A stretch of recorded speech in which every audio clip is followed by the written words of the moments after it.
Nasibot ang otoridad sa Bicol International Airport aga ka na kaaging Biyernes. Sarong armadong lalaki kayaan ng badil sa laogan eropuerto kung sa dead on the spot ang sarong airport police. Asin ang tulong pasahero mantang irido ang sarong sikyo.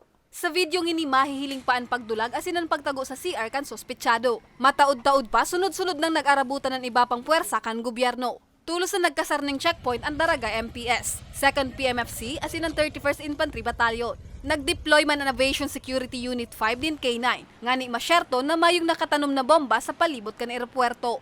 Sa huri, bigoan otoridad na mapasuko ang suspetsado na nakipagribayan paninputok sa otoridad na sa iyang ikinagadan.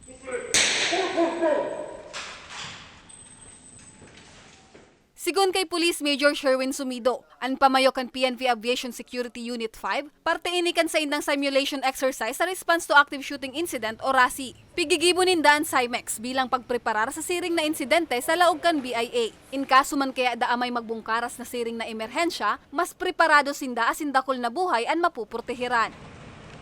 Ito kinakandak namin to every fourth month of the year. Ini gibo mi ini nganing matest ang samuyang preparedness, especially ining mga nasa likod ko, and then yung responder na nag-responde dun inot nganing ma-test ba yung kung tiano kami ka-prepare sa ano man na insidente na mangyayari, sana daiman mangyari digdi sa laog ning airport. Aktibong nagpartisipar sa CIMEX si Patrolman Moises Ispares Jr. para sa iya bintahe ining maray. Marami ako natutunan bali sa bilang isang PNP na dapat talaga araw-araw, lalo andyan ako palagi naka-designate dyan sa lugar na yan, kaya ako ang kinuha na kan.